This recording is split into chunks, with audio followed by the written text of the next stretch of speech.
तो hello guys, मेरा नाम है प्रिंस और आप देख रहे हैं एनिमे समीक्षा। चलिए वीडियो को शुरू करते हैं। तो एपिसोड की स्टार्ट में हम देखते हैं कि अब एलन 5 साल का हो चुका होता है और वो रोडिन के साथ अप्रेजल सेरेमनी के लिए जा रहा होता है। रोडिन उसको बताता है कि अप्रेजल सेरेमनी एक स्पेशल इवेंट है जिसमें सर्फ से लेकर नोबल तक को पार्टिसिपेट करना पड़ता है जब वो 5 साल के हो जाते हैं, और अगर तुम्हारे पास कोई टैलेंट होता है तो तुम सर्फ डोम से बाहर निकल सकते हो। फिर हम देखते हैं कि करीना और गैल्डा भी अप्रेजल सेरेमनी के लिए उनके साथ जा रही होती है, और फिर हम देखते हैं कि वो एक विलेज में पहुंच जाते हैं और हम देखते हैं कि करीना काफी एक्साइटेड होती है। फिर वो अप्रेजल सेरेमनी की लोकेशन के पास पहुंच जाते हैं और एलन देखता है कि वहां पर काफी सारे लोग होते हैं और बाकी सभी लोगों ने उनसे अच्छे कपड़े पहने होते हैं। फिर हम देखते हैं कि अप्रेजल सेरेमनी के लिए अब वहां पर 3 लोग आते हैं जिनको शायद हम प्रीस्ट कह सकते हैं। वह प्रीस्ट सभी से कहते हैं कि गॉड ऑफ क्रिएशन एल्मिया सभी को इक्वली ग्रेट अपॉर्चुनिटीज देते हैं और इस कंट्री ने ऐसे हीरोज देखे हैं जो सर्फडोम से भी आते हैं। हम देखते हैं कि ये सुनकर सभी लोग शॉक हो जाते हैं। तो एक दूसरी प्रीस्ट उनसे कहती है कि एग्जाम्पल के लिए सेंटेस क्लासी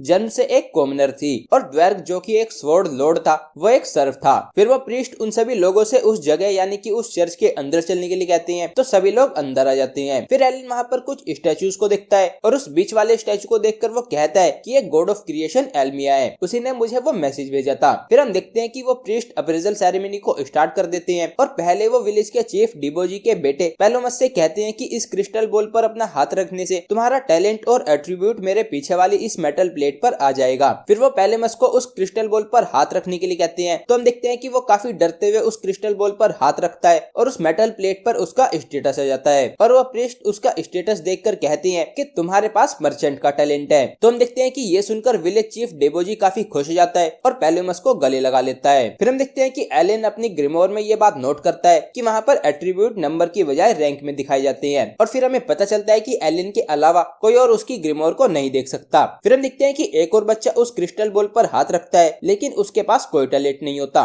तो वो काफी सैड हो जाता है। फिर हम देखते हैं कि एक दूसरा बच्चा उस क्रिस्टल बॉल पर हाथ रखता है और हम देखते हैं कि उसके पास एक्स यूजर का टैलेंट होता है, तो ये सुनकर वो काफी खुश हो जाता है और उस बच्चे डोगोरा के डैड भी काफी खुश हो जाते हैं। फिर हम देखते हैं कि इसी तरह से लगभग सभी बच्चे अप्रेज हो जाते हैं और किसी के पास टैलेंट होता है और किसी के पास टैलेंट नहीं होता। फिर हम देखते हैं कि अब करीना और एलन बचा होता है और अब करीना की बारी होती है, तो वह भाग कर जाती है और उस क्रिस्टल बॉल पर अपना हाथ रखती है और हम देखते हैं कि उसके ऐसा करने पर उस क्रिस्टल बॉल में से काफी ज्यादा लाइट निकलती है। फिर उस मेटल प्लेट पर उसके स्टैट्स आ जाते हैं और उनको देखकर वो प्रीस्ट काफी शौक होते हुए कहते हैं कि करीना के पास एक स्वॉर्ड लॉर्ड का टैलेंट है जो कि बेस्ट होता है। हम देखते हैं कि ये देखकर सभी लोग काफी शौक हो जाते हैं और गर्डा काफी ज्यादा खुश हो जाता है। फिर हम देखते हैं कि अब एलन की बारी होती है और वो जाकर उस क्रिस्टल बॉल पर अपना हाथ रखता है, तो हम देखते हैं कि उसमें से करीना की बारी से भी ज्यादा लाइट निकलती है और उसकी वजह से एलन दूर जाकर गिरता है। फिर रोडिन और एलन उस प्रीस्ट से एलन का टैलेंट पूछते हैं, तो वो प्रीस्ट कहता है कि इसके पास कोई टैलेंट नहीं है। तो ये सुनकर एलन जाकर अपना स्टेटस देखता है, लेकिन वो देखता है कि उसके टैलेंट की जगह पर कुछ अजीब सा लिखा होता है और ये देखकर वो कहता है कि क्या ये कोई ग्लिच है, और फिर वो काफी गुस्सा हो जाता है। फिर अगले सीन में हम देखते हैं कि एलन और रोडिन अपने घर वापस आ जाते हैं और थेरेसिया उनका वेट कर रही होती है। फिर हम उनको उनके घर में देखते हैं और रोडिन एलन से कहता है कि टैलेंट्स मैटर नहीं करते, तुम हमेशा हमारा गर्व और हमारी खुशी बनकर रहोगे। फिर एलन हमें बताता है कि हम इतने गरीब हैं कि हमारे पास बाथटब भी नहीं है, लेकिन फिर भी मैं इस फैमिली में पैदा होने से खुश हूँ। फिर हम देखते हैं कि रात हो चुकी होती है, तो वो सभी सो रही होती हैं, लेकिन एलन उठा हुआ होता है। फिर एलन सोचता है कि आज मुझे ये पता चल गया कि सिर्फ मैं ही हेल मोड खेल रहा हूँ। एलन कहता है कि अप्रेजल सेरेमनी में सभी 5 साल के थे, तो वो सभी मेरी ही तरह लेवल 1 होने चाहिए थे। तो ये रैंक सिस्टम शायद ये रिफ्लेक्ट करता होगा कि वो पर्सन जब लेवल अप करेगा तो वो फ्यूचर में कितनी ग्रोथ को एक्सपेक्ट कर सकता है, और शायद मेरे सभी एट्रीब्यूट्स के ई रैंक होने की वजह ये है कि हेल मोड में मेरी प्रोग्रेस 100 टाइम्स स्लो हो जाएगी। वो कहता है कि नॉर्मल लोगों की इतने में हवा निकल जाती,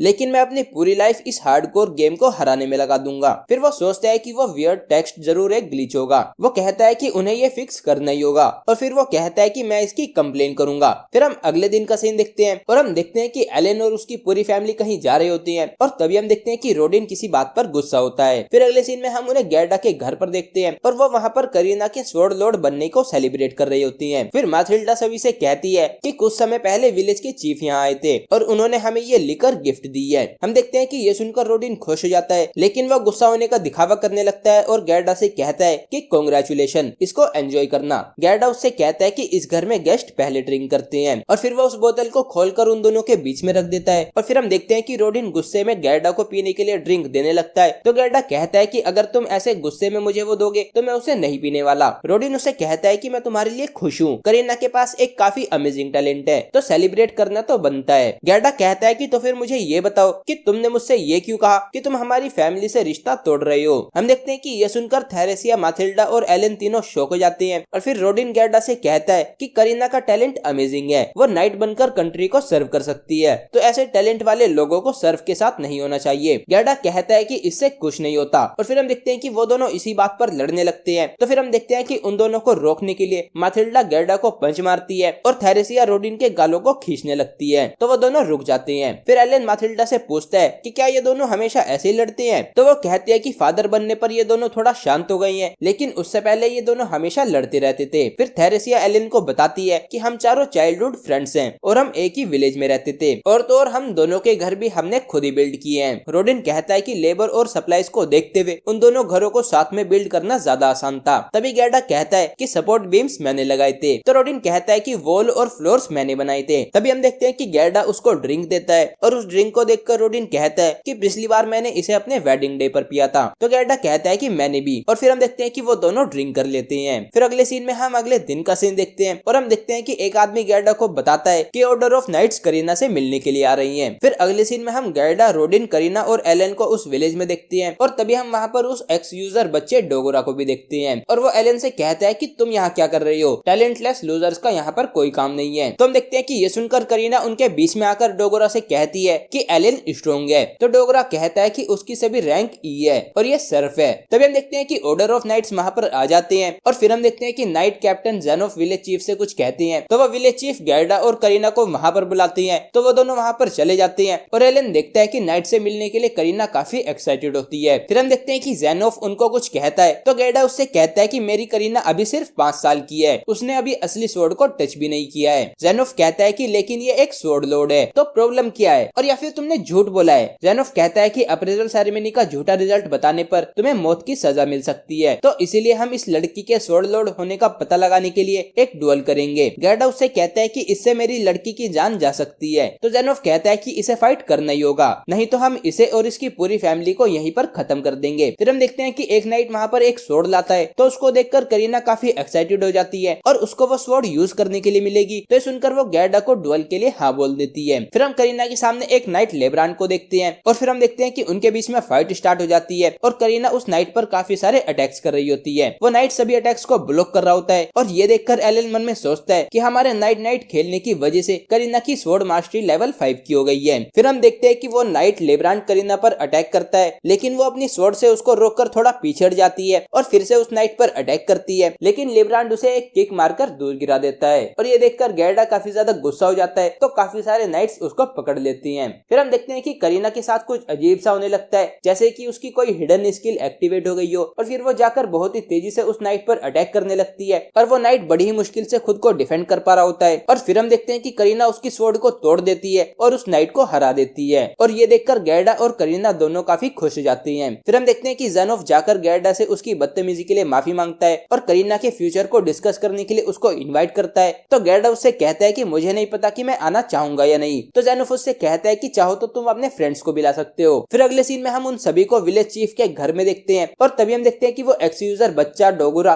और उसके डैड भी वहाँ पर होते हैं। फिर जेनोफ उन्हें बताता है कि अपने लॉर्ड के ऑर्डर्स पर मैं यहाँ पर ये देखने आया था कि क्या यहाँ पर सच में कोई स्वॉर्ड लॉर्ड है या नहीं, और अब उसका रिजल्ट क्लियर हो गया है। फिर वो चीफ डेबोजी से कहता है कि इस फ्रंटियर विलेज का नाम तुम्हारे नाम पर होने वाला था, लेकिन अब स्वॉर्ड लॉर्ड के यहाँ पर पैदा होने की वजह से मेरे लॉर्ड ने डिसाइड किया है कि हम इस विलेज का नाम करीना विलेज रखेंगे। तो हम देखते हैं कि ये सुनकर गैडा शॉक हो जाता है और फिर चीफ जेनोफ से कहता है कि मैं बैरन के डिसीजन की रिस्पेक्ट करता हूँ। फिर जेनोफ कहता है कि 3 साल पहले काउंट की फैमिली में एक स्वॉर्ड लॉर्ड पैदा हुआ था। तभी हम एलन को देखते हैं और हम देखते हैं कि वो एक फ्रूट को अपने कपड़ों में छुपा लेता है और जेनोफ की बात सुनकर वो मन में सोचता है कि लेकिन स्वॉर्ड लॉर्ड तो सिर्फ सर्फ, कॉमनर और बैरन सोशल क्लास में ही पैदा हो सकता है। जेनोफ कहता है कि उस पर्सन को रॉयल फैमिली को सर्व करने के लिए चुना गया था, लेकिन वो हमारी एक्सपेक्टेशंस पर खरा नहीं उतरा, तो हमने उसको फिर से अप्रेज किया, तो हमें पता चला कि वो एक नॉर्मल सोर्समैन था। और फिर बाद में हमें पता चला कि ऐसे ही काफी सारे नोबल लोगों ने अपने अप्रेजल सेरेमनी का रिजल्ट झूठा बताया था और फिर इसी वजह से किंगडम ने सभी रिजल्ट्स को वेरीफाई करने का डिसाइड किया था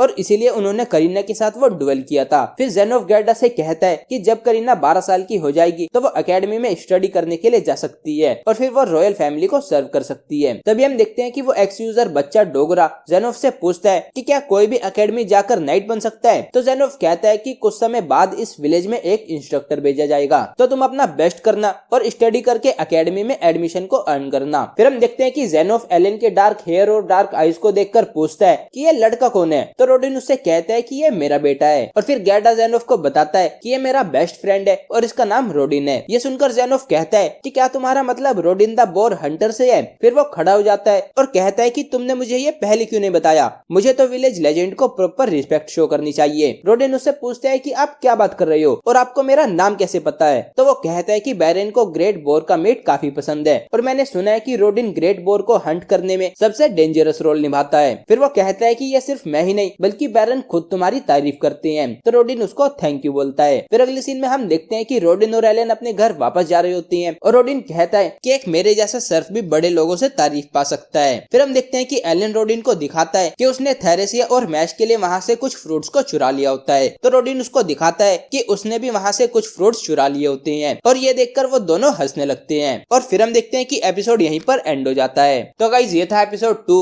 ऑफ द हेल मोड। अगर आपको ये वीडियो पसंद आई है तो वीडियो को लाइक कीजिए, चैनल को सब्सक्राइब कीजिए, प्रेस कीजिए बेल आइकन को। मैं मिलता हूँ आपसे नेक्स्ट वीडियो में। Thank you.